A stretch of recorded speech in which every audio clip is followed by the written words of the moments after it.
যারা এসে আপনাদেরকে বিভ্রান্ত করার চেষ্টা করবে, দেখা মাত্র তাদেরকে বলবেন গুপ্ত তোমরা। পারবেন বলতে?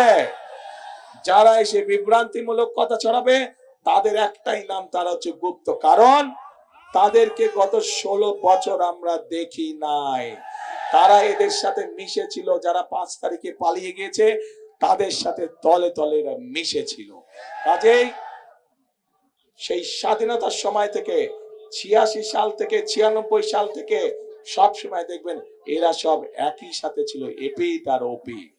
আজ আপনাদের সামনে দাঁড়িয়ে আমি হয়তো প্রতিপক্ষ সম্পর্কে অনেক কথা বলতে পারতাম, আপনারাও হয়তো জোরে জোরে হাততালি দিতেন, কিন্তু তাতে কি আপনাদের কোনো লাভ হতো? লাভ হতো না। বাংলাদেশের মানুষ এখন জানতে চায়, বাংলাদেশের মানুষ এখন দেখতে চায় যে কোন রাজনৈতিক দল কি পরিকল্পনা গ্রহণ করবে দেশ এবং জনগণের জন্য, যাতে জনগণ এবং দেশ আগামীতে সামনের দিকে এগিয়ে যেতে পারে। আমরা আপনাদের সামনে পরিকল্পনা দিয়েছি প্রিয় ভাই বোনরা, বিএনপি আপনাদের সামনে পরিকল্পনা দিয়েছে এবং এই মুহূর্তে বিএনপি একমাত্র রাজনৈতিক দল যেই দলের অভিজ্ঞতা আছে কিভাবে দেশকে সুন্দরভাবে সামনের দিকে পরিচালিত করতে হয়। বিএনপি ছাড়া এই মুহূর্তে বাংলাদেশকে সঠিকভাবে পরিচালনা করতে পারে অভিজ্ঞতা সম্পন্ন এরকম কোন রাজনৈতিক দল নেই। কাজেই প্রিয় ভাই বোনেরা, মানুষ তার উপরেই ভরসা করে যার অভিজ্ঞতা আছে, মানুষ তার উপরে ভরসা করে যার উপরে ভরসা করা যেতে পারে, মানুষ তার উপরে ভরসা করে যে মানুষকে বিপদের সময় ফেলে রেখে চলে যায়নি।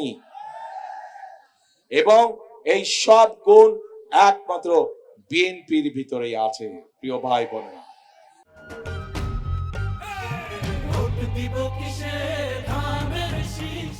কাজে আসুন, আজকে যদি আমাদেরকে দেশকে করতে হয়, আজকে যদি এই 20 কোটি মানুষকে একসঙ্গে নিয়ে বাংলাদেশকে সামনের দিকে এগিয়ে যেতে হয়, তাহলে সকলকে আমাদেরকে ঐক্যবদ্ধ থাকতে হবে, আমাদেরকে সতর্ক থাকতে হবে যেন কোনো ষড়যন্ত্র করে কেউ আবার আপনাদের এই ভোটের অধিকারকে কেড়ে নিয়ে যেতে না পারে।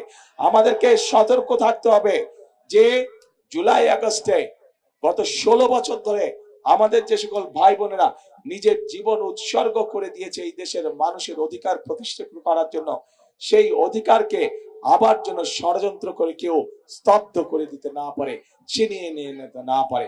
আমরা কি সতর্ক আছি প্রিয় ভাই বোনেরা? আমরা কি সজাগ আছি? ইনশাআল্লাহ আমাদেরকে সজাগ থাকতে হবে।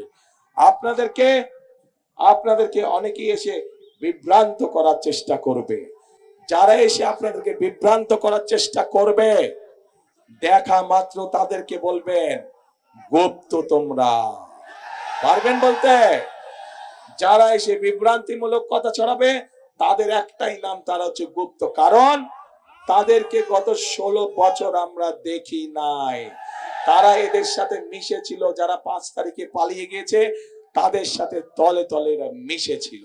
কাজেই সেই স্বাধীনতার সময় থেকে 86 সাল থেকে 96 সাল থেকে সব সময় দেখবেন এরা সব একই সাথে ছিল, এপি তার ওপি।